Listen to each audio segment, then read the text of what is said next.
Yesterday's State of Play was a perfect example of how it started versus how it's going. And I don't understand why anybody is even hyping up what PlayStation is trying to put out anymore in terms of a showcase or a State of Play. Because after what we saw the last time, this wasn't in fact any better. And it goes to show PlayStation is now the state of third party. Because if it wasn't for other companies putting their games on that console, there would be nothing on there to play. Hell, there isn't anything to play on there anymore besides Xbox games. Oh, wow. No wonder all the fanboys are so excited about Xbox being a third-party publisher as well, because if they weren't and Xbox had exclusives, there would be literally no reason to own a PlayStation 5. And it really goes to show that the console wars are in fact truly over. Not because Xbox lost, but because it is literally financially irresponsible to have your game be exclusive onto one platform, limiting its sales and its reach. But you know what? We're going to go into that more because clearly I have been talking about how PlayStation has to get weird again, and they are refusing to do so. And you will continually see these disappointing state of plays or showcases until Sony and PlayStation decide to finally go back to their roots and do what made them great in the first place. But they consistently choose not to do that. They choose to instead put their bets behind live service monetized games like Fair Games and Concord and Marathon, games that really don't have any appeal to the market whatsoever. Gaming has gotten too big for its own good, and by getting too big, it has lost the creativity that makes gaming so great in the first place. Those wild, wacky niche titles that we always got from PlayStation during the PS1 and PS2, where are they now? I don't know, but it looks like Sony doesn't have anything at all besides those 12 live service games that they in fact had to cancel in the past. So really what goes to show is what's going to be happening over the next 5 to 6 years and even in the next console generation with these systems, because clearly, in my opinion, you're going to see PlayStation go much faster and even go day and date to PC to make up for lost revenue and lost time. Now, I'm not going to sit here and talk about revenue, finances, and business things because I know some fanboys going to be like, well, PlayStation made more profit than the billions that Xbox and Nintendo combined. I don't literally care. What companies care about is whether the line keeps going up, and that's literally it. And all they're going to do is try and put their games on more platforms because the line has to perpetually keep going up. And that's why yesterday all we saw were third-party games that are actually and almost literally on every other single platform for video games to be accessible on. And that's where the industry is in fact going. Hiding yourself and putting yourself behind a plastic box is not going to benefit you whatsoever. And here is exactly what I mean. Hazardor Gaming made a full thread on Twitter showcasing every single game that was put on the State of Play that is also a multi-platform release. Check this out. Bloodstained: The Scarlet Engagement, PS5, Xbox Series consoles, and PC. Tides of Tomorrow, PS5 and Xbox Series. Pragmata, PS5, Xbox, PC. Silent Hill F, PS5, Xbox, PC. Ninja Gaiden Ragebound, PS5, Xbox, Switch, Steam. Final Fantasy Tactics, PlayStation, Switch 1 and 2, Xbox consoles, and Steam. 007 First Light, Xbox, PS5, Steam. Romeo is Dead, PS5, Xbox, PC. Sword of the Sea, PS5, PC. Neo 3, PS5, PC. Marvel Token Fighter Souls, PS5, PC. Mortal Kombat Legacy, PlayStation, Xbox, Switch 1 and 2, and PC. Luminous Arise, PS5, PSVR 2, and PC. MGS Delta, PS5, Xbox, PC. Digimon Storytime Trainer, PS5, Xbox, Steam. Not sure if announced for Switch 2. And there were even more titles that Hazardor in fact missed. But the thing is, this list continues to show that going multi-platform and reaching a wider range of audiences is going to be the best strategy moving forward. I made the joke on Twitter and I still hold to it firm to this day. The reason why PlayStation fanboys are so excited about Xbox games is because they finally have something to actually use their console for. And that is exactly what is happening here. This State of Play was an absolute trash fire, dumpster fire, waste waste of time. The fact that they spent so much time on the new Marvel Fighters game at the end of the show to close it and decided to not do any extra information about Ghost of Yotei, which is exactly what everybody wants to see the state of play for. But instead, they announced the date of the deep dive for Ghost of Yotei, which, funny enough, seems very similar to Assassin's Creed Shadows, so we'll see how that plays out. And at the same token, going around and not showing anything about Death Stranding 2 or any upcoming game right now. PlayStation's complete lack of understanding why people bought that console in the first place, and the true dawning of the reality of fanboys having it cross over their minds as to being like, oh, I really did just buy a plastic box that is almost the exact same as everybody else's, and the only difference is the logo, is truly mind-numbing to me how nobody has figured that out yet. That's why they consistently get made fun of in this content. And the crazier part is PlayStation is nowhere near what it should be or what it could be. Not because of exclusivity, but because they literally do not understand what makes people excited about video games in the first place. When you have Expedition 33 literally going around and destroying records, and I beat it the other day, absolute cinema of a video game, mind you, made by a bunch of baguettes in a shack, really goes to show that the gaming industry does not know what people in fact want. This was the most boring, bland, rote kind of thing to present. And although there are great games that are there, this is not what a state of play should have been. This entire hour presentation could have just been an email, or they could have just loaded the trailers up on YouTube without having to go ahead and hype people up to the moon about a state of play. Everybody walking around getting hyped up for this, putting on their PlayStation pants. No, I'm serious. A guy dressed up in PlayStation clothing getting excited about this state of play, which really goes to show what is even actually happening in this timeline. This is the worst timeline, the absolute worst thing to possibly imagine, by the way. This just goes to show that the industry itself, the AAA big boy industry, has no new ideas whatsoever. Because when you look at things like Doom the Dark Ages, Expedition 33, and etc., those games created hype and hysteria around them because of the fact that they were new, different, and created some breath of fresh air. And that's what the industry is desperately looking for. That's what people are desperately looking for. Everybody on the planet of video games knows what they do not like in a video game, but everybody does not know what they do like. And when you bring something new, that's when everybody gets excited. That's why E33 did so great, because nobody was expecting that kind of style in an Unreal Engine turn-based JRPG, or shall I say a JRPG. It's why everybody was so hyped about Doom the Dark Ages going around and having a new shield, a new playstyle, something so different from Eternal. Now, for me, it's growing on me, but again, Doom the Dark Ages had an issue with its player count on Steam, not because of the game itself, but because of the fact that it's requiring ray tracing. You see those things about how the AAA industry doesn't know what they're doing half the time? That's one of those things, making ray tracing a mandatory requirement for a game that is supposed to do well on PC. I mean, we see this every single time. Just look at Pio on Twitter. This state of play will be the best state of play ever. Not on the level of a showcase, but a very good event where most people go home happy. Eye emoji.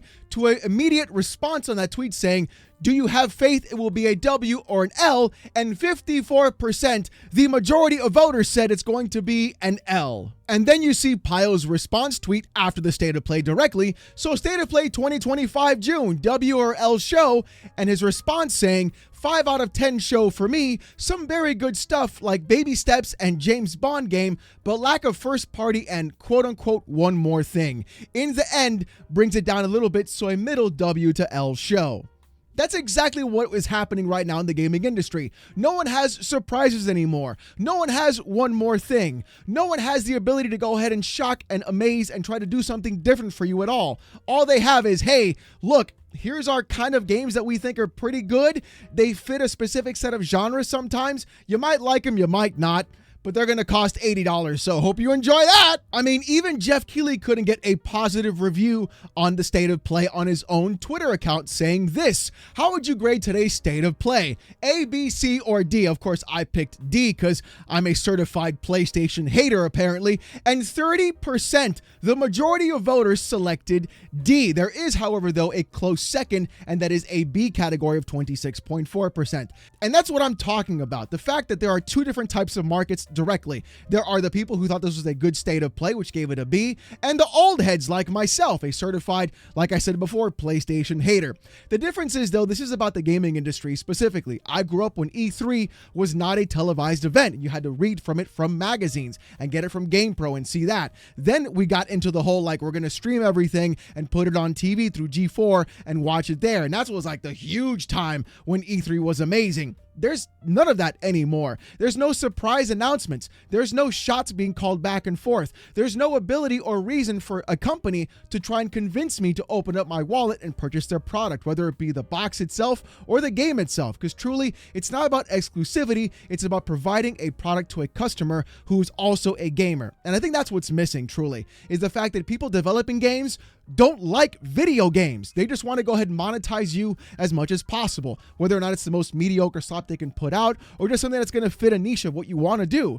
Look at Square Enix. They chose to go ahead and do the thing they're supposed to do and finally make the Final Fantasy Tactics remaster. The problem is, though, there's a whole bunch of other PS1 JRPGs they could be remastering as well, and they wouldn't have to do this and fall off that hard if they didn't deviate from what made them great in the first place. That's what PlayStation is doing, deviating from what made them great in the first place. This is why you have that complete divide in the gaming space right now. Where's SOCOM? Where's the God of War Greek trilogy remastered? Where's the fact that all those games could have been on PC?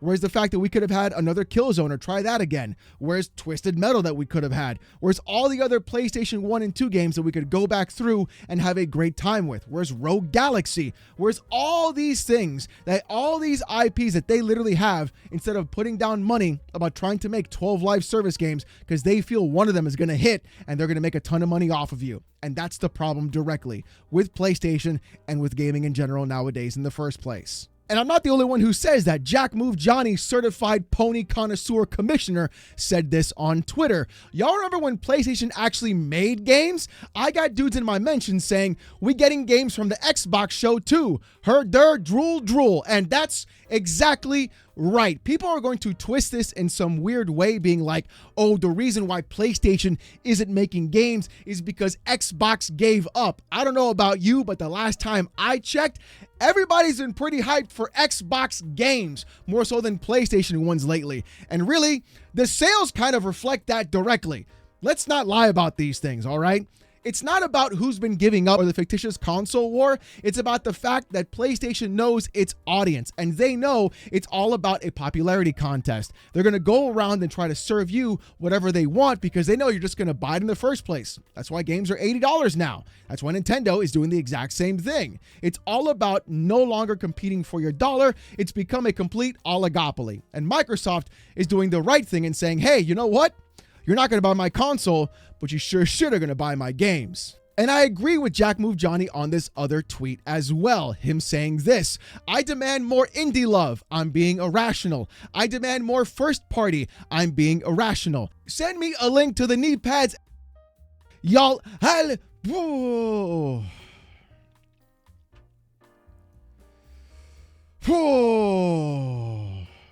Look, I've known Jack for about a decade now. And,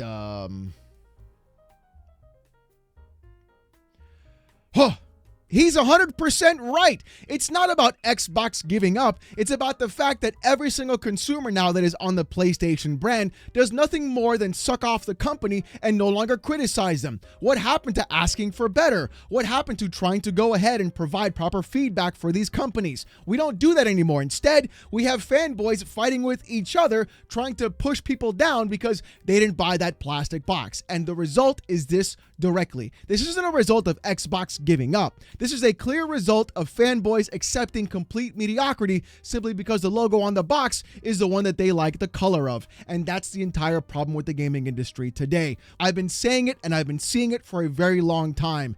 The issue is PlayStation has absolutely lost its way, and Xbox is capitalizing on that 100%. Whether or not people want to admit it, the thing is, those people were never going to buy an Xbox console, but like I said, they sure as hell got nothing else to play apparently, and so they're going to buy those Xbox games instead. And that's where the industry is going. That's why PlayStation is putting their games onto PC, because they know damn sure I'm not going to spend $500 or $700, dare I say $800 on a console when I can just upgrade my GPU and CPU for that price of money instead, keep all my games on Steam, have a far better experience, and not pay for online.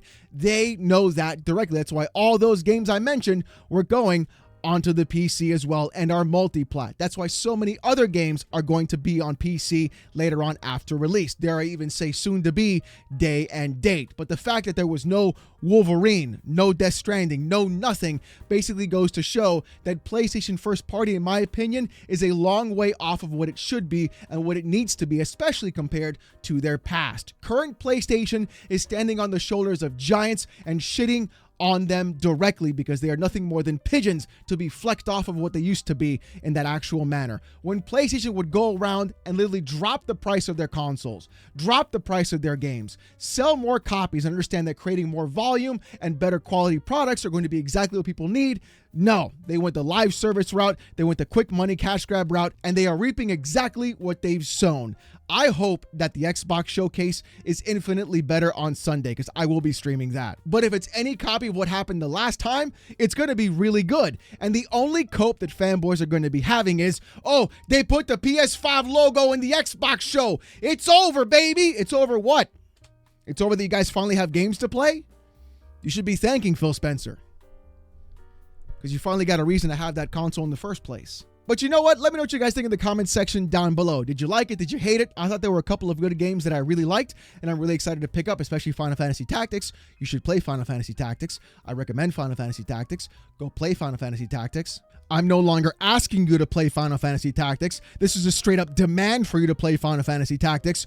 Go get it. Go buy it. Go play it. That's the game you should play. That's the game of the actual show. Trust me. I guarantee it. You're gonna like it. But if you want to see more of this kind of content, more gaming news, more hot takes in the gaming industry, fanboy content as well, PC port reviews, Steam Deck videos, and live streams every Saturday night, 8:45 p.m. Eastern, subscribe to the channel. We're on our way to 84,000 subscribers, and I just want to say thank you guys so very much. You mean the absolute world to me, and honestly, every day I wake up and I make content for you guys, it brings a smile to my face, and I couldn't be happier for you guys to give me the opportunity to make you laugh, have you smile, and have a little bit better of an actual day. So I really do appreciate that. But if you want even more like Discord access and emotes during live streams, become a YouTube member. It's as low as $1. If you don't want to spend the buck, don't sweat it. Saturday nights, 8:45 p.m. Eastern is when I live stream on this here channel, and also on kick.com and also on twitch.tv. So go on, pick whatever place you want to go on and watch the stream there.